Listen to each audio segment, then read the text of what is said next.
Hello, all of you wonderful people, and welcome to my channel. I am the Flying Photographs, and today we're going to be doing a review flight of the Redwing L1049 Constellation. More specifically, we're going to be looking at their version of the EC-121 Warning Star. Now, for any of you like super hardcore Connie fanatics, I want to make this disclaimer right now. I do not know how to fly this. I've owned it since, I'm pretty sure since it first came out, because I love the Constellation. It is my favorite airplane. I think it's a gorgeous machine. And it's really pretty. I have a couple models of it. I love this airplane, but I do not know how to fly it. I think since I got this add-on, I've only flown it twice. I was pretty experienced with the A2A Constellation back for FSX.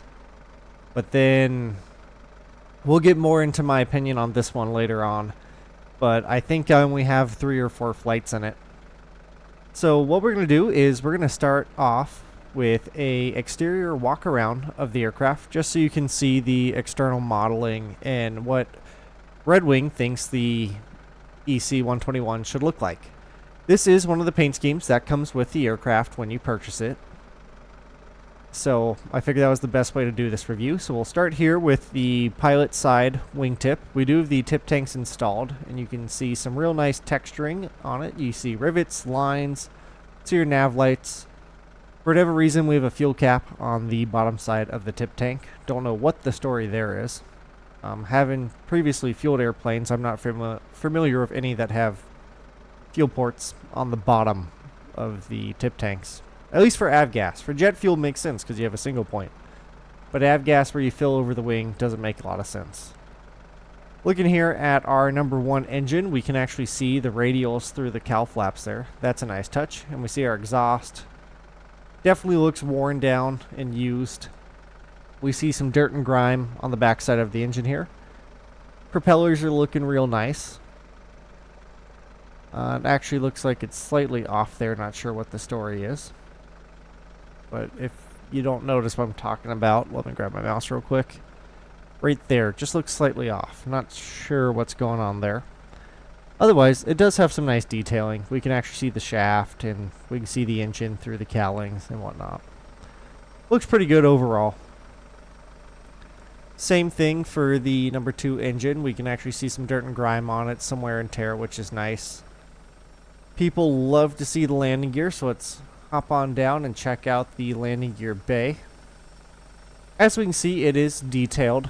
They did put a little bit of work into it. Looking at the gear, we do see some tread. Looks like an old tire. We can read Michelin on the side of it. And we do see like our hydraulic lines and stuff like that as well. And there goes United. We do have our large antenna on the bottom. That way we can provide our radar services to people that would like our radar services. Got a real nice view of the engine and the front of the aircraft from here with our air stairs as well. We can go ahead and see our unit logo on the side along with a sailing ship. Got some danger lines painted on the side, that way people know we have propellers. We do have this really nice beacon light which lights up really nice. We'll see that once we go ahead and actually fire up the engines. Have our forward staircase leading up into the aircraft and the flight deck.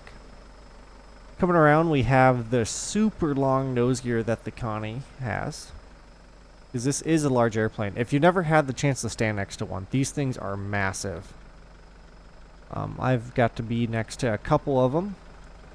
My favorite was actually at an air museum over in Kansas City.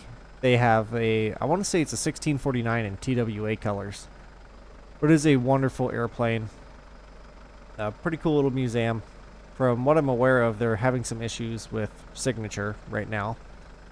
Because something to do with paying rent. And yeah, that's all we'll touch on that conversation. But going through, we do see the nose is nicely well modeled. There is some detailing on the windows if we get a little bit closer. We might have to switch to the other side because of the sun. Yeah, but you see a little bit of detailing and weathering on the windows itself. The one thing I don't like is if we open up this window from the cockpit, it doesn't actually show it, like saying like the PMDG DC-6 or some other aircraft. We don't actually see the window open from the outside model. A little disappointed in that. But otherwise, we got a real nice black matte radome up front. We do have nice texturing overall along the whole fuselage and the paint scheme. We have this nice old GPU that's providing us ground power right now. Got a ladder going up into the flight deck. Once again, we got our unit logo and our sailing ship. The number 3 and number 4 engines are a similar story to that of the number 1 and 2. They are nicely modeled. We get some nice grime. And look at, is United on the grass runway? Well, that should be interesting. United's doing an off-field takeoff, it looks like. And they're missing a nose gear. Whatevs. Got real nice modeling once again on the engines. And overall, it looks great from the outside. There's a couple little things, but that's what aftermarket liveries are for, off of things like FlightSim.to. They do have some paint schemes for the EC-121 on FlightSim.to as well. But I figured for this review, we should take a look at the paint scheme that comes with the aircraft. What is nice, we can actually see some of the cabin modeling from the ground. And we got another beacon light right up there. Got some antennas, and I love the fact we have this antenna and wire that go across the fuselage. I love that we're actually starting to get that in flight sim, like with the DC-3 and some other aircraft that have antennas going from the top of the tail down to the front of the fuselage. It's a really nice touch that I enjoy. The tri-tail's modeled very well. We got nice leading edges, good texturing overall. Looks like you can actually see the different materials that make up the rudders and the, I don't want to call them fins, but the actual different materials that make up the empennage of the aircraft. Got some good modeling on the rear lights and also on the static wicks. Overall, the exterior is pretty well modeled. Is it up to like PMDG standard? You can make your own opinion there. But overall, it's not bad. And there are aftermarket liveries as well. So now we'll go ahead and take a hop up these air stairs for apparently flight 0714. Glad to see United got the nose gear since they're off-roading now. We do have a computer stand in our way, so we're just going to run right through that as if it doesn't exist. Then hang on one second, guys. I'm going to just make some changes to the camera speed. Alright, I made our camera so we can look around a little bit faster. So coming into the back of the fuselage, we can get this real nice view of the mountains and United on the grass runway. If you're wondering where we are in Bozeman, Montana, by the way. So in the aft cabin, we do got 2 seats and a table. Then coming through, there's the door we came in. We see some stands and some computer setups, so that way everyone can do their radar control.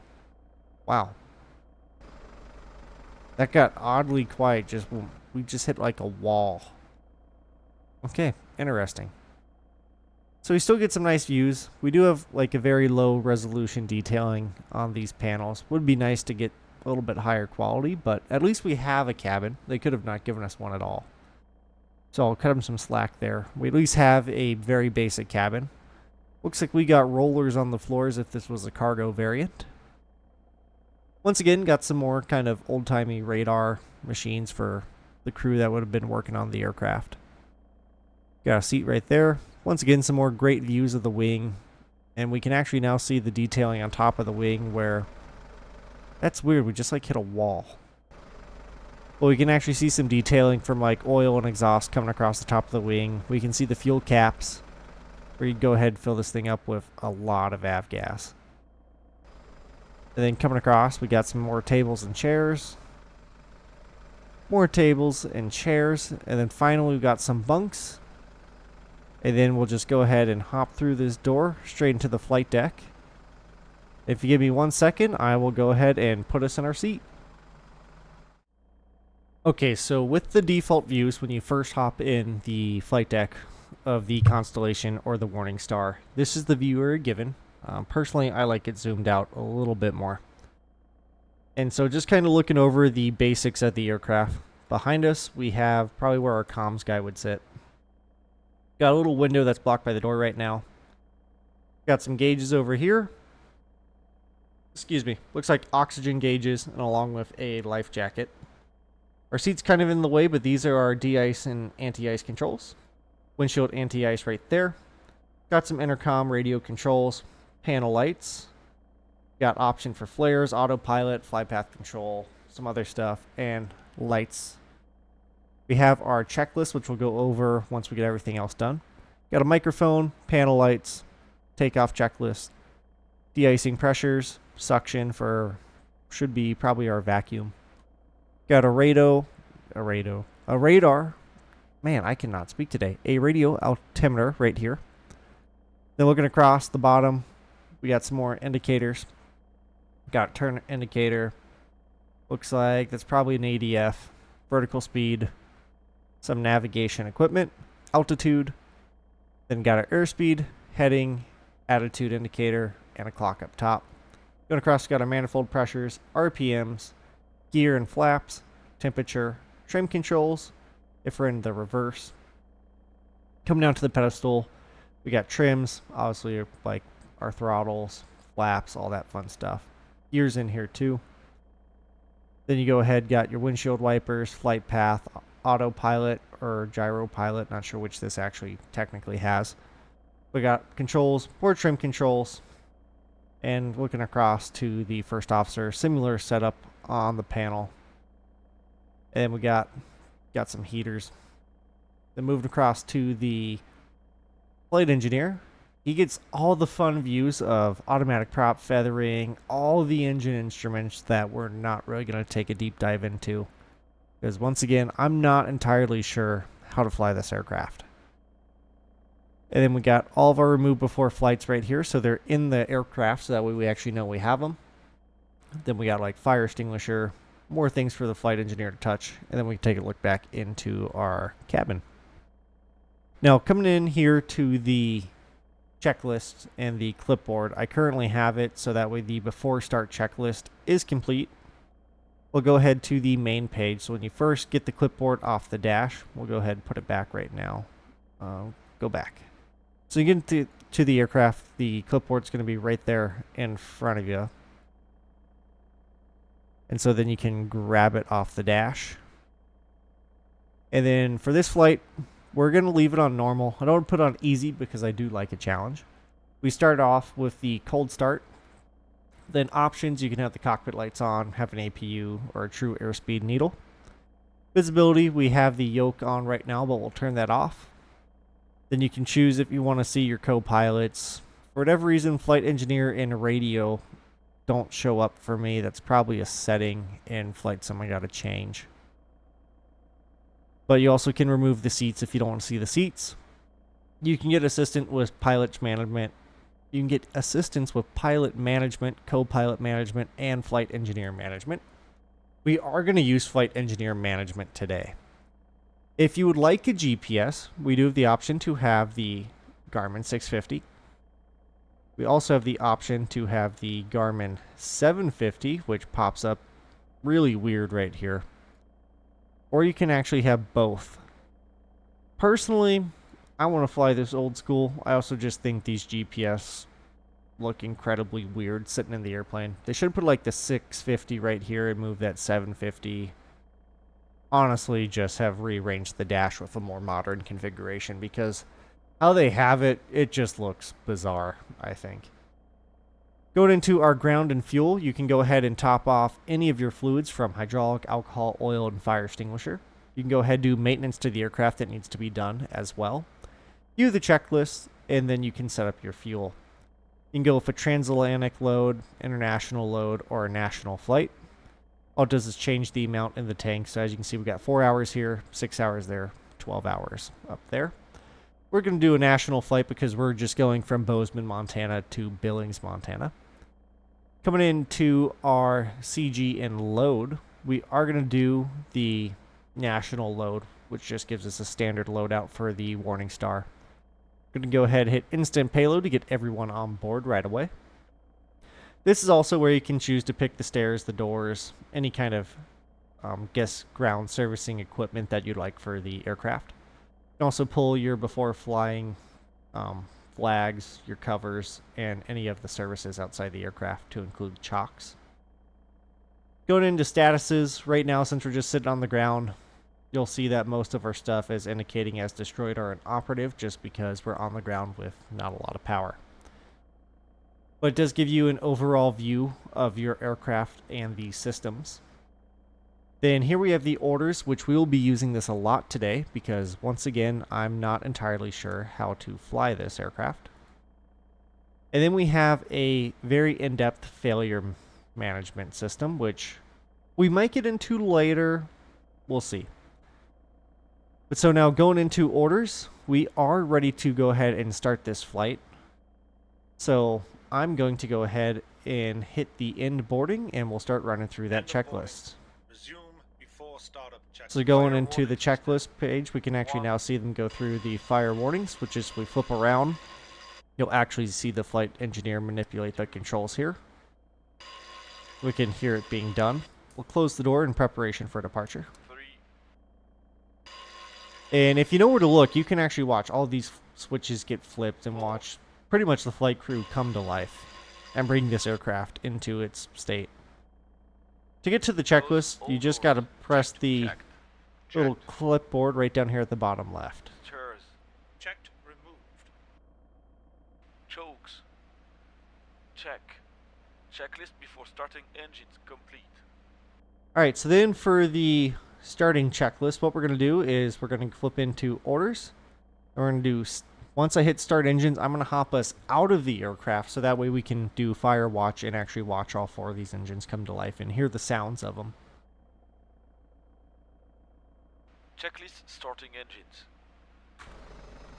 Alright, so now that we're outside the aircraft, we can actually get a little bit closer as we do fire watch here on the Connie and watch these engines come to life.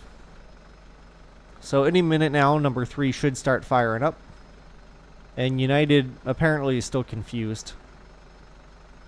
Not sure what they're doing down there. And we got SkyWest facing them too. So that's going to be interesting. So upstairs, we're just going to be going through the final checklist. And let's see, we should see our beacon come on here momentarily. Any minute now, guys. Okay, everyone. So I'm not sure what happened, but we apparently had some issue where it must have been the GPU was not actually charging our battery and the aircraft was dead. So I did have to reload the aircraft. As you can see, we ever so slightly moved, and you'll notice United won't be on the grass runway anymore. So we just did our in-boarding checklist, so now we want to do the before start, get the engines fired up. So we're going to come to orders, hit start engines. Checklist starting engines. Now let's hear him turn on the beacon. Lights. On. Beacon's on, so now we're going to hop out. And this aircraft should be coming alive here in a second. There we go. Number 3's turning. Then we got some smoke coming up. That's always a good sign. And she's alive. Number 4 should be next. There's the beacon light. The beacon looks really good on this aircraft. I love how they did that. Also love the exhaust coming out of the sides of the engine. Looks really good. Any moment now, we should see it. There's 4 spinning.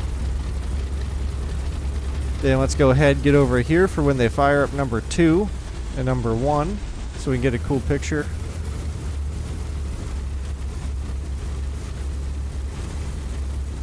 So now that we're doing fire watch on this side, there comes number 2. And it is up. Take a screenshot of that. Then let's come over a little closer for engine number 1.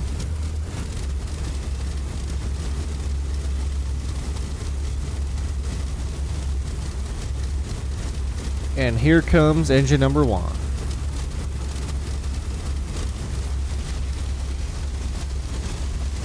So then, as you can tell by the smoke, the wind is coming from behind us, so we'll want to go down to, it should be runway 12 for departure out of Bozeman.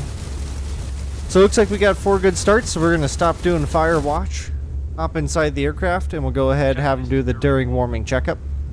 Or not checkup, checklist. So as they're verifying the rest of the aircraft, once again, I have no clue what happened, but I was looking at the status page and pretty much everything showed up as just the skull and crossbones saying destroyed. So all you can think of is from when we did the tour around the exterior and the interior of the aircraft and the pretty much ready to go configuration, the GPU was not actually charging our battery, and I'm not entirely sure how to start the APU, so that probably would have helped us out, but I didn't know what I was doing. Set. Checklist warm-up completed. So they finished up the warm-up checklist. I have noticed with the taxi checklist, they go into reverse, so we're gonna let them do the taxi checklist before we actually start taxiing, which United's now leaving the gate, so that's gonna work out well. That way we don't end up doing a jousting competition with United. Although, let's see, are they going to go to the proper runway? Oh, they might go to the proper... Oh, they are going to the proper runway this time. Checked. Proper reversing. And now they're going into reverse. Let's take a look out the side window here, see what we can see. I love the fact that even from the cockpit view, we can actually see the haze from the exhaust of the engines. I really do like that. Alright, so the taxi checklist is complete. I'm going to go ahead and unplug the Xbox controller. And now we got our normal flight sim controllers, and we're going to go ahead and taxi down to the runway. Alright, so we are ready to go at runway 12, and we have, or I guess runway 12, and we have received our takeoff clearance, so we're going to have them run through the checklist. No one's coming up on final right now, so we're going to go ahead and pull out onto the runway. Sounds like our no-go speed is 108. Checklist takeoff completed. So once again, as a disclaimer for anyone out there, I am not super familiar with this aircraft. I only have about 4 flights in it. So I apologize for not being able to give a very knowledgeable review, but this should be good for those of you that see this aircraft and are like, maybe I want it, but I don't know what I'm doing. Now you can kind of see how it works when you don't know what you're doing. So I did see a 1-2 on there before we ran over the numbers. So we have verified the runway. Heading is correct. Altimeters are set. And so with that, everything is good to go there. We're going to remove the pilot option because I'll hand fly that. Co-pilot we're not going to use either. We're just going to use the flight engineer, and we won't use him until probably climb. So we're going to take off runway 12. We're going to fly through the Bozeman Pass, which is straight ahead of us and to the left. Then we're pretty much just going to fly visual at whatever altitude we feel like flying, all the way into Billings. A lot of crews I'll probably cut out to get some cool outside shots. With that, let's go ahead and bring our power up nice and gentle.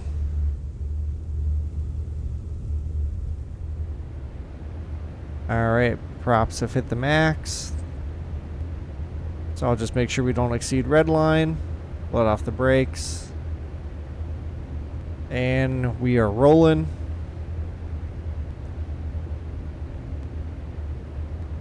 Airspeed is live, showing 60.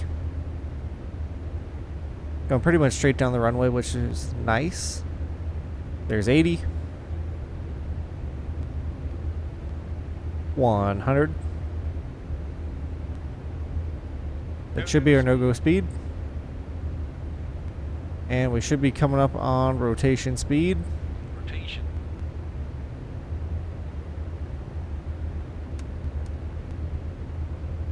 Got a nice lift off. We'll shoot for about 140, so we'll go ahead and start pitching up. Try and keep it nice and smooth. And now we'll go ahead and have our crew do the after takeoff checklist and give us METO power. METO power. Climb checklist. Roger, set veto power. Up, roger, flaps up, wing flaps. Up. And we'll keep aiming for 140 knots.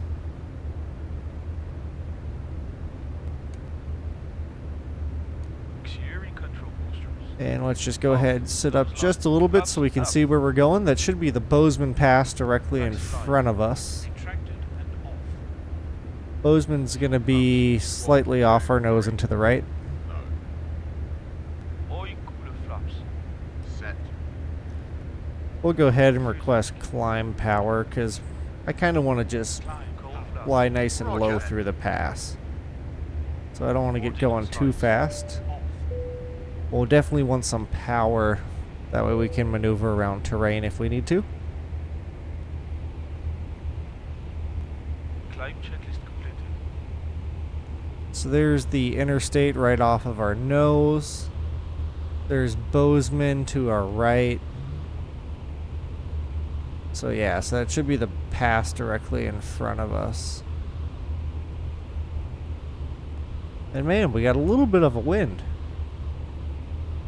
So overall, handling on the ground is pretty good. If you go too fast, it won't let you steer the nose gear. And if you want to turn sharp, you really need to slow the airplane down.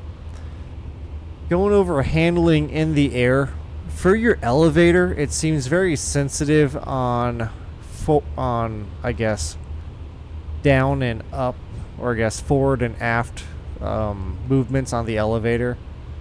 It's like right now the elevator center, if we push it down, that's not even all the way down, and this is not even all the way up. It does have a little bit of a heavy control field to it, which is nice.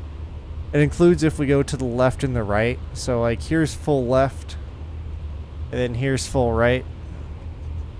They'll bring it back to center and level it. It's definitely a heavier feeling to do left and right on the ailerons versus the pitch axis. Then if we look at rudder seems pretty sensitive as well. I've never flown a real Constellation, but I just feel like for the pitch in the rudder, it should be a little bit more of a heavy feel like the ailerons have for trying to control the turns. It feels heavy to get left and right. It actually takes a minute. There's a delay. Versus if I just push it down, we're going down. If I pull it up, we're going up. Just doesn't seem that authentic to me, I guess. And so now we're doing 220. We're coming up on the pass. Kind of want to buzz right through it. Pretty much right here in the middle of this left-hand turn is going to be the waypoint Zubley, if you're familiar with the area at all. So we're just going to kind of shoot through the middle here, doing a real nice kind of VFR mountain flight. Let's get a look at our wingtip if we can. Yeah, there we go.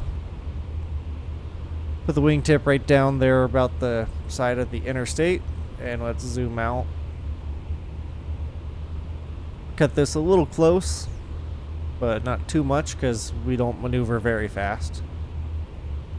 Now we'll level it out and actually don't want to crash that wingtip into the top, so we'll hold it just a little bit longer. Now we'll level out, and now we will actually resume our climb up to altitude now that we just went through the pass for fun. And so with that, I'm just going to get us up to altitude. We'll probably only go to maybe like 7,000. It won't be very high. Once I do, I'm just going to have the crew set cruise power, so you won't miss out on too much, and I'll talk to you guys as we start approaching Billings. Alright everyone, so we came in from the north of Billings. Right here, this is the city of Billings. We're kind of pointed down towards the Laurel area right now. There's our airport. We're going to want to land on runway 28, which goes this direction right there. So what we're going to do is we're going to go ahead and have them run through the before descent checklist. And we're going to pretty much just follow the Yellowstone River, which is right there off of our nose. Comes along this way up against that butte right there, or Buffalo Jump, whatever you want to call it. Just follow the river all the way around, then land on runway 28. I refer to it as the river visual. And so that is what we're going to do. Go ahead and get descent power. Roger. So now we're coming up on the west end of Billings right here. Tank 5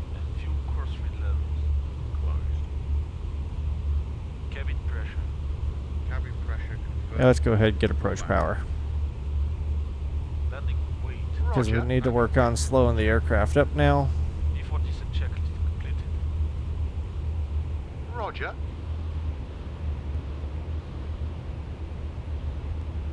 We really need to work on slowing the aircraft up. We're still doing about 190. Roger. Power set. Alright, let's go ahead and go through the before landing checklist.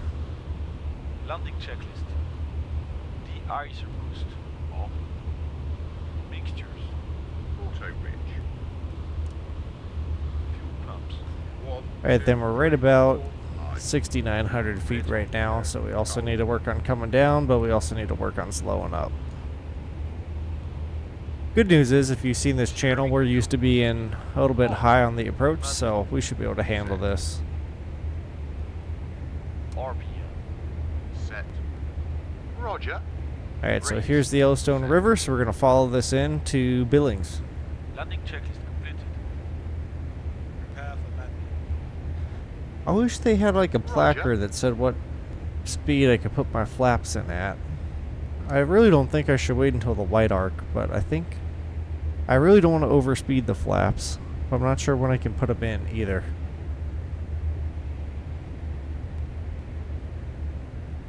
Let's see, we're going down at 750 feet a minute right now. That's not bad. We're still slowing up. We're doing 160. Let's see what it'll say when if I try and give it one notch. Well, they're not yelling at us, so that must be a good thing, right?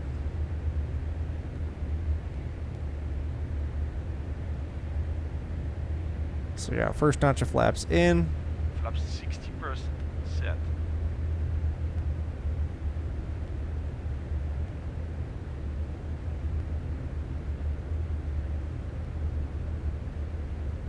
Alright, so we're coming up about the middle part of Billings right now. There's the runway. There's the runway right there. That's a decommissioned runway. So it's going to be a fairly tight left turn as we come around the edge of this jump and where the cell towers are right in front of us.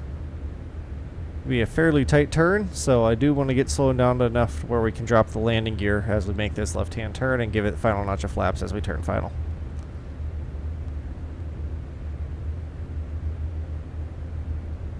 So let's see, altitude is about 5,000 feet. Airport's at 3,500, so we want to keep dropping.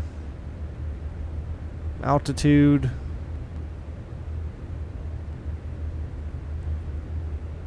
Alright, so we're getting ready to make this left-hand turn, so let's go ahead and drop the gear. They're not yelling at us, so that must be a good sign. That should help us hit the white arc. Dropping 1,000 feet per minute, coming through 5,800 now. There's white arc. Let's give it final notch flaps.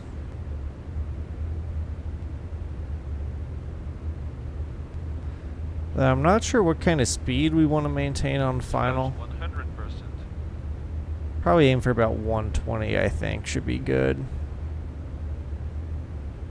Alright, we're coming up on 4,500 feet. We'll try and maintain that with just the terrain the way it is right now. So there's the end of runway 28 right there. That's what we're aiming for.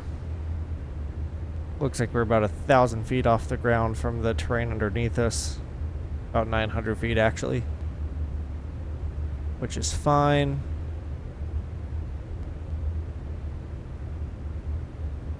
Just want to keep a nice descent rate. We're doing good right now. Let's work on trying to slow the aircraft up as we make our turn onto final. Send a little bit too fast now.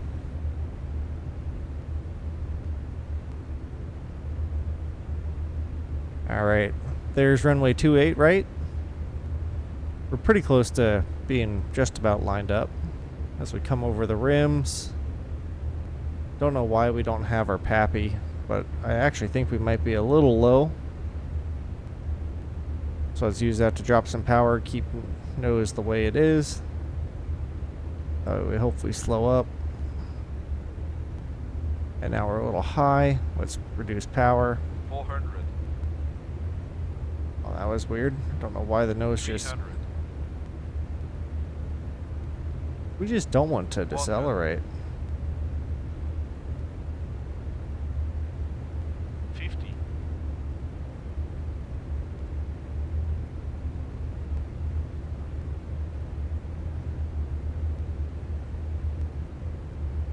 And there's touchdown. Let's go ahead and get reverse.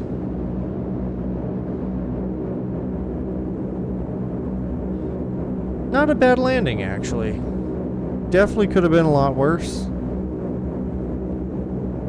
Right there, 60 knots. Let's go ahead and get rid of that reverse.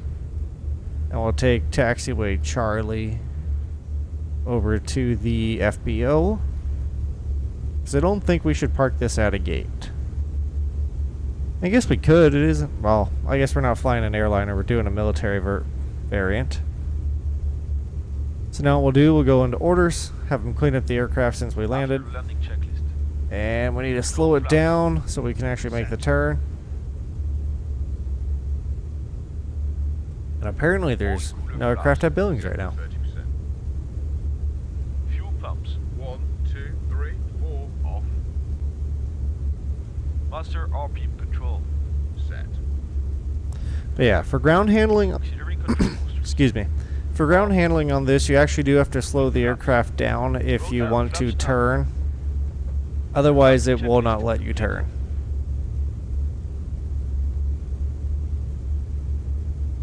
Like, at the beginning there, before I hit the brakes on that left-hand turn to line up with the taxiway here, you may have noticed we kind of started to skid a little.